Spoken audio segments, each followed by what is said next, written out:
दोस्तों कुछ दिनों से ट्रांसफर को लेकर लगातार कमेंट आ रहे हैं, इसलिए हम इस वीडियो के अंदर ट्रांसफर से जुड़ी दो महत्वपूर्ण अपडेट के बारे में बात करेंगे। नमस्कार दोस्तों, मैं हूं आपका दोस्त लोकेश साहू और आप देख रहे हैं लोकेश छत्तीसगढ़िया यूट्यूब चैनल। आप सभी साथियों का हमारे चैनल पर बहुत बहुत स्वागत है। दोस्तों ट्रांसफर के संबंध में एक बुरी खबर है और एक उम्मीद भरी राहत भरी खबर है। सबसे पहले हम ट्रांसफर के बुरी खबर की बात कर लेते हैं। तो दोस्तों ऐसा है कि ट्रांसफर नीति 2022 के तहत 30 सितंबर 2022 को हुए शिक्षकों के ट्रांसफर में अब खबर मिल रही है कि तकरीबन 235 शिक्षकों के ट्रांसफर में गड़बड़ी की जानकारी मिल रही है।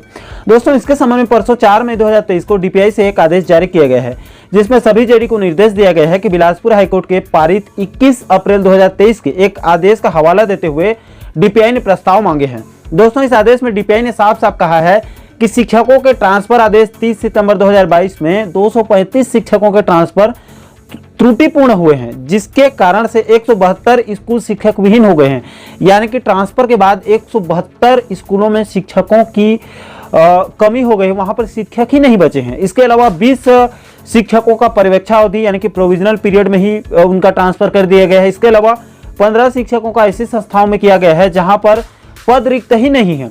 इसी प्रकार 3 शिक्षकों का ट्रांसफर ई संवर्ग से टी संवर्ग और 5 शिक्षकों का ट्रांसफर टी संवर्ग से ई संवर्ग और 1 शिक्षक का ट्रांसफर छात्र शिक्षक अनुपात के विपरीत किया गया है। यानी कि छात्र शिक्षक अनुपात से अलग इतर हटकर उसका ट्रांसफर कर दिया गया है।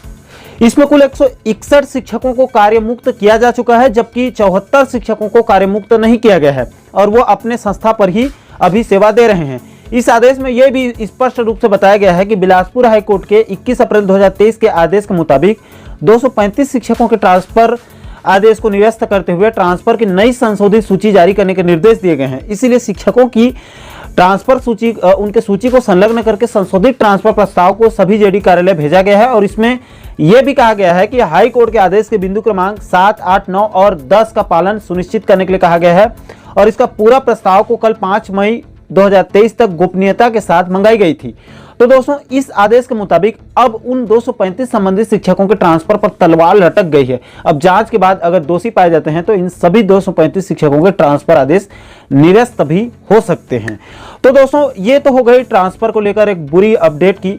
इसके बाद दोस्तों इसी ट्रांसफर को लेकर खास करके शिक्षकों के ट्रांसफर को लेकर एक सुखद खबर यह है कि चूंकि सहायक शिक्षकों की अभी तक एक भी लिस्ट जारी नहीं किया गया है और पूर्व में शिक्षा सचिव आलोक शुक्ला साहब का तर्क था कि इस समय सहायक शिक्षकों के ट्रांसफर इसलिए नहीं हो रहे हैं, उस समय पूर्व में उनका तर्क था क्योंकि अभी सहायक शिक्षकों की पदोन्नति चल रही है और अगर हम इस समय ट्रांसफर करेंगे तो शिक्षा विभाग का पूरा सिस्टम गड़बड़ा जाएगा, इसलिए हम पदोन्नति के बाद सहायक शिक्षकों के ट्रांसफर पर विचार करेंगे। यह आलोक शुक्ला साहब का उस समय का तर्क था। और दोस्तों अभी की स्थिति में सहायक शिक्षकों की लगभग पदोन्नति प्रक्रिया पूरी हो चुकी है, 1-2 जिलों को छोड़कर, बाकी सभी जगह से प्रमोशन हो चुका है। इसके अलावा दोस्तों चूंकि अभी बस्तर और सरगुजा संभाग में 12,000 से भी ज्यादा पदों पर नई शिक्षक भर्ती की जा रही है, जिसका विस्तृत भर्ती विज्ञापन भी कल जारी कर दिया गया है। ऐसे में आने वाले दिनों में बस्तर और सरगुजा संभाग में शिक्षकों की कमी बहुत हद तक कम हो जाएगी। ऐसे में दोस्तों बस्तर सरगुजा संभाग में बहुत लंबे समय से जो सहायक शिक्षक या शिक्षक सेवा दे रहे हैं उनकी भी ट्रांसफर की जा सकती है। इसलिए दोस्तों इन सभी परिस्थितियों के ध्यान में रखते हुए छत्तीसगढ़ सहायक शिक्षक समग्र शिक्षक फेडरेशन ने मोर्चा खोल दिया है। दोस्तों कल फेडरेशन के एक सक्रिय पदाधिकारी से मेरी बात हुई, जो कि मंत्रालय और शिक्षा मंत्री निवास से लेकर सीएम निवास कार्यालय तक उनकी बहुत अच्छी पकड़ है। हालांकि उनका नाम इस वीडियो में नहीं बता सकता, उन्होंने अभी नाम बताने से मना किया है।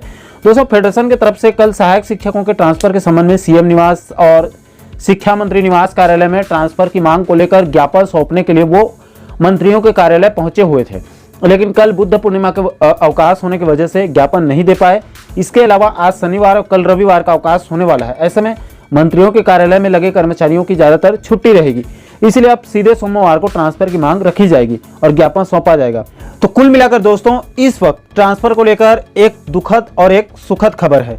इसके अलावा दोस्तों मेरी आप सभी साथियों से, सभी विभागों के कर्मचारी बंधुओं से, खास करके जो ट्रांसफर का इंतजार कर रहे हैं, आप सभी से निवेदन है कि आप लोग ट्रांसफर के संबंध में जल्द से जल्द संगठित होकर ट्रांसफर की मांग को तेज कर दीजिए। सभी जनप्रतिनिधियों तक पहुंचकर ट्रांसफर के मुद्दे को बड़ा मुद्दा बनाइए, तभी बची हुई ट्रांसफर लिस्ट को सरकार जारी कर सकती है, क्योंकि सितंबर में आचार संहिता लागू हो जाएंगे और आचार संहिता लागू होने से पहले प्रदेश में कई बड़े बड़े मुद्दे सामने आने वाले हैं।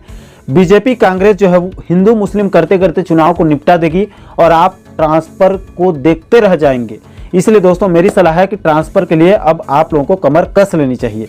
बाकी दोस्तों आप लोग बहुत समझदार हैं, मुझे इस विषय पर ज़्यादा बोलने की ज़रूरत बिल्कुल भी नहीं है। तो आशा करता हूं दोस्तों कि आप इस वीडियो के माध्यम से ट्रांसफर से जुड़ी पूरे मुद्दे को आप अच्छे से समझ गए होंगे।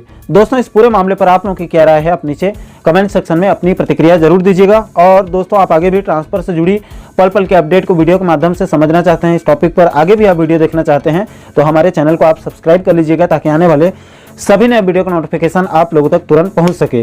दोस्तों अभी के लिए फिलहाल इस वीडियो में इतना ही, मुझे दीजिए इजाजत। मैं मिलता हूं आपसे एक और महत्वपूर्ण मुद्दे के साथ, महत्वपूर्ण टॉपिक के साथ। तब तक के लिए जय हिंद, जय छत्तीसगढ़।